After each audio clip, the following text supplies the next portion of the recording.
암호화폐 시장은 어려운데 금값은 생각보다는 견고하게 잘 견디고 있습니다. 원래 달러가 강세로 가면은 달러의 대체 자산인 금이나 비트코인은 약세로 가는 게 맞습니다. 근데 지금 달러가 강세로 가는데도 불구하고 금 또한 강세로 간다는 건 어떻게 보면 이건 역설이에요.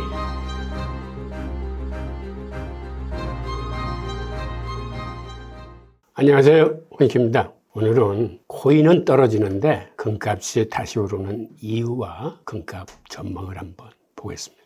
우선 금 이야기를 하기 전에 셧다운이 끝났는데 왜 코인은 이렇게 약세로 가고 있을까요? 이유를 간략히 한번 짚어보겠습니다. 우선 거시경제 흐름을 다 녹여내는 지표들이 있죠. 대표적인 게 달러 인덱스입니다.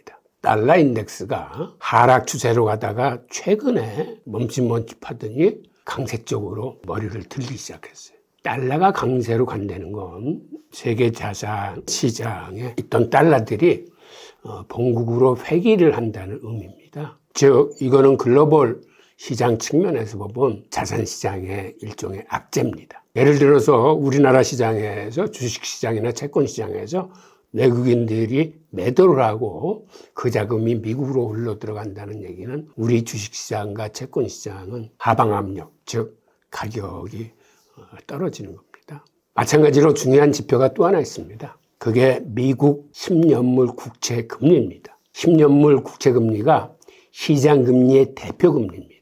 그런데 이 10년물 국채 금리가 3.9%대에 있다가 최근에 4% 위로 이렇게 넘나들기 시작했습니다. 일단 사람들이 3%대 금리하고 4%대 금리는 심리적 저항감이 틀립니다. 근본적으로 고금리 기조로 머리를 치솟는다는 거는 사람들이 시장의 미래, 불확실성의 증대 이런 걸 의미하기 때문에 투자하시는 분들은 불안해지기 시작합니다.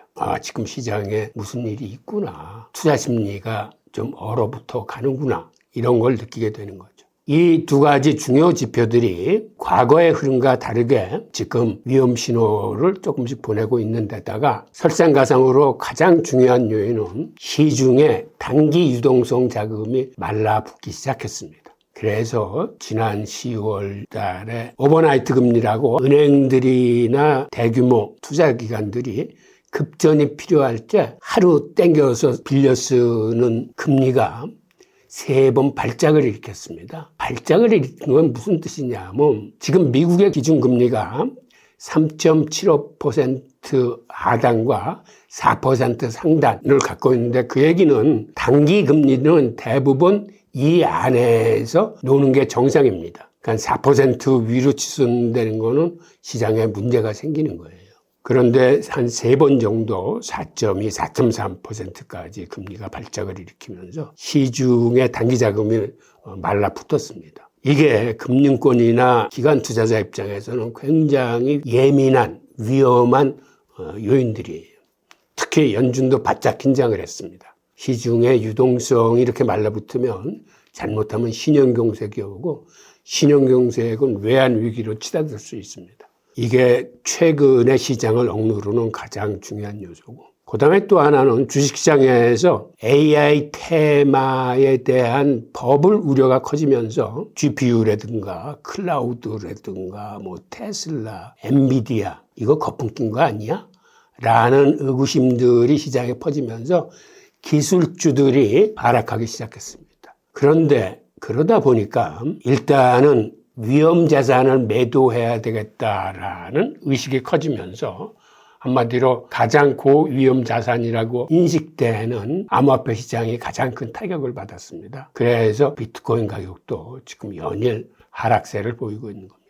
게다가 암호화폐 시장의 온체인 데이터도 지금 좋지 않습니다. 즉 고래들이 매도하는 분위기예요. 고래들이라 하면은 보통 1년 이상 개인 투자자건 기관 투자자건 1년 이상 오랜 기간 갖고 있었던 사람들이 이제 이 정도면은 차익 실현을 해야 되겠다. 특히 시장이 올라가는 분위기가 아니라 지금은 시장의 불확실성이 증대하고 조금은 위험한 구간이기 때문에 일단 팔고 다음 기회를 보자 라는 분위기가 팽배해지면서 이런 고래들의 움직임이 매도세로 지금 시장을 억누르고 있는 데다가 또한 ETF조차도 지금 자금이 유출되는 현상이 심해지고 있습니다. 즉 그간 ETF 주식을 샀던 사람들도 지금 시장이 안 좋으니까 일단 팔자라는 팔자세가 많은 겁니다. 즉 지금의 시장은 어느 한 가지 요인이 아니라 이렇게 5가지 이상의 복합적인 요인이 시장을 어렵게 만들고 있는데 그중에서도 단기 유동성 부족이 이번 사태를 촉발시킨 가장 중요한 요인입니다. 다만 최근에 미국의 상설 레포 시장이 가동을 하면서 지금 단기 유동성 문제는 어느 정도 진정세에 들어가고 있는 것으로 보입니다. 이렇게 암호화폐 시장은 어려운데 금값은 생각보다는 견고하게 잘 견디고 있습니다. 이런 금값 상승의 핵심 배경들을 좀 보겠습니다. 원래 달러가 강세로 가면은 달러의 대체 자산인 금이나 비트코인은 약세로 가는 게 맞습니다. 근데 지금 달러가 강세로 가는데도 불구하고 금 또한 강세로 간다는 건 어떻게 보면 이건 역설이에요. 그런데 이러한 역설이 나오는 가장 중요한 이유는 브릭스 4개국의 금 매집 속도가 날이 갈수록 강해지면서 금 수요를 탄탄하게 뒷받침하고 있습니다. 그 다음에는 일단 미국 국채가 특히 장기 국채가 지금 수요가 없습니다. 기본적으로 장기 국채의 가장 큰 손인 외국 각국의 중앙은행들이 그들의 외환보유고에 달러 국채 대신 금을 담기 시작하면서 미국 국채, 특히 장기 국채의 리스크가 커지고 있는 그런 현상입니다. 이것이 또한 금 가격을 강세로 유도하는 중요한 요인 중에 하나입니다. 그 다음에 일단 시장의 지금 분위기가 달러는 단기 피난처, 금이나 은은 장기 해지 수단, 생존 자산이라는 지금 그러한 분위기로 흘러가고 있습니다. 달러가 강세로 가기 때문에 단기적으로는 안전자산으로 인식되는 달러를 사람들이 지금 선호하고 있고 장기적으로는 그래도 금과 은이 포트폴리오에 담아두는 게 인플레이션 해지도 되고 나중에 달러가 약세로 갔을 적에 그것의 대체 자산일 수도 있고 그런 의미에서 현재 시장은 달러 강세이자 금값 강세 현상을 보이고 있습니다. 지금 화면에 보시는 이 그래프가 지난 한 10년간 브릭스 4개국, 즉 중국, 인도, 러시아, 투르키예가 금을 수입하는 수입 물량 그래프입니다. 지금 이 그래프에서 보면 지난 2008년 글로벌 금융위기 이후에 실크로드 국가들이 자그마치 29,000톤의 금을 사들였다라고 쓰여져 있고 그것은 실질적으로 금 연간 생산량의 거의 대부분에 해당하는 수치다라고 써 있습니다.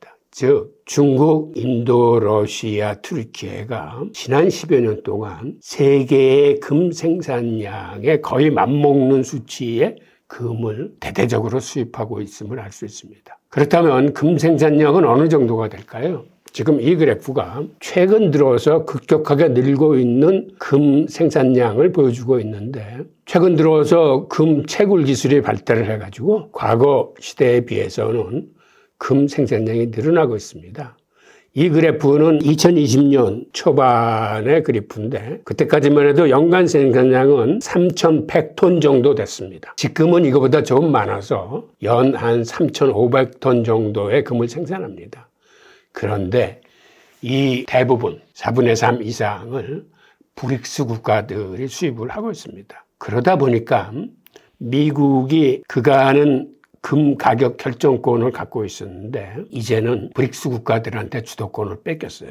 최근 들어와서 중국의 금 관리 정책을 좀 들여다보면 중국은 세계 최대 금 생산국입니다. 그런데 이거를 채굴업자들이 채굴했다고 해서 마음대로 팔지 못해요. 인민은행 산하의 금 거래소에만 팔게 돼 있습니다. 즉 한마디로 중국 정부가 금의 유통이나 관리 상태를 들여다보겠다는 얘기입니다. 이렇게 세계에서 가장 금을 많이 생산하는 중국이 또한 세계 최대의 금 수입국입니다. 그런데 중국은 굉장히 특이한 제도를 운영하고 있어요. 일단 중국 내로 들어온 금은 바깥으로 빠져나가지 못하게 금 수출을 원칙적으로 금지하고 있습니다.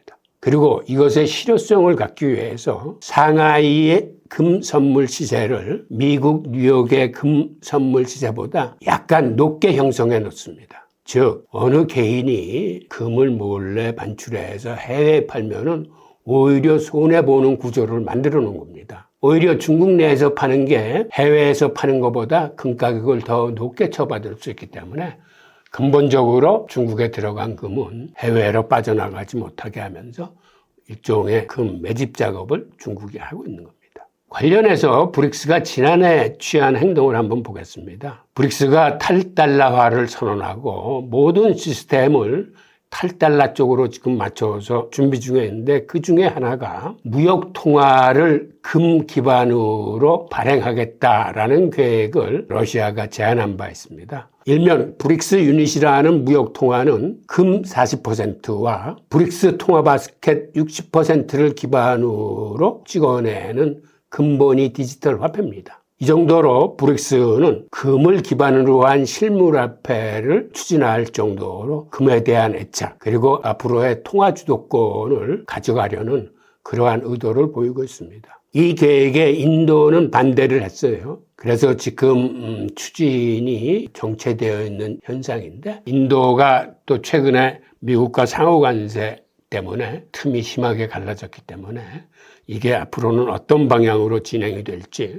좀 더 지켜봐야 되겠습니다. 또 하나의 특징은 세계 각국의 중앙은행들이 그들의 외환보유고에 미국 국채 대신 금을 담고 있는데 그러다 보니까 지금 화면에 보이는 그래프처럼 시간이 갈수록 글로벌 중앙은행들의 금 매입 추이가 계속해서 올라가고 있습니다. 즉 브릭스와 신흥국 제3세계를 중심으로 탈달러화 현상이 가속화되면서 세계 각국의 중앙은행들이 미국 국채 대신 금을 외환보유고에 담으로써 금 수요가 탄탄하게 뒷받침되고 있습니다. 또 하나의 요소는 시중 금리의 하락 기대입니다. 즉 미국 연준이 금리 인하를 하겠다라는 기대감들이 시장에 퍼져 있으면서 장기적으로는 시장 금리도 떨어지지 않겠느냐라는 이런 기대치가 바로 금가격 상승의 동력으로 작용하고 있습니다. 또 하나는 지난 6월 달에 연준이 대형 은행들의 자기자본 비율을 낮춰줬어요. 즉 그 얘기는 이제는 대형 은행들이 자기자본 비율이 낮춰졌기 때문에 그만큼 대출 여력이 더 생긴 겁니다. 그리고 국채에 대한 투자 여력도 더 생겼어요. 즉 신용 창출이 앞으로는 급등할 여지가 생겼습니다. 보통 이렇게 연준이 제안을 하면 이게 실효성을 갖기 위해서는 법도 바꿔야 되고 여러 가지 규정도 정비를 해야 되기 때문에 보통 6개월 이상 걸린다고 합니다. 그래서 올 하반기나 내년 초서부터 본격적으로 대형 은행들의 신용 창출이 약 40% 정도 생각보다 굉장히 많은 수치입니다.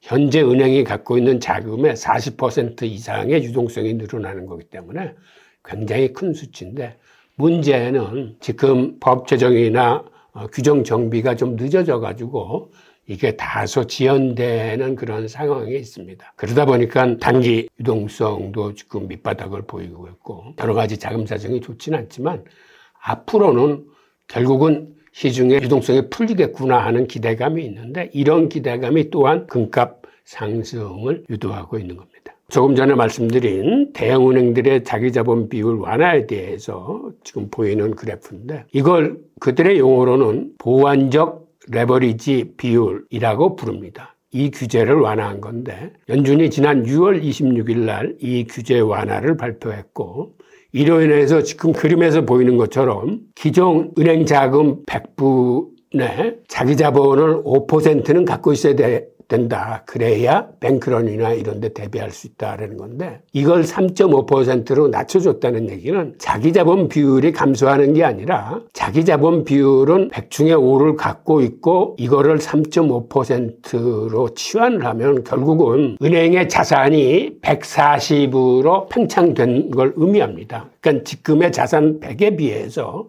40% 정도가 신용 창출로 인해서 자산이 더 부풀어지는 거죠. 이게 대출로도 부풀어질 수도 있고 미국 국채 같은 거를 사들여서 이런 투자 쪽으로도 부풀어질 수 있는데 결국 연준이 사실 이걸 풀어준 의미는 미국의 국채 시장이 지금 수요가 없어서 힘들기 때문에 대형은행들이 미국 국채를 좀 많이 사달라는 의미에서 이렇게 규제를 완화한 겁니다. 이게 아마 내년부터 본격적으로 시중의 유동성을 늘리면 자산시장에는 이게 큰 힘이 될 겁니다.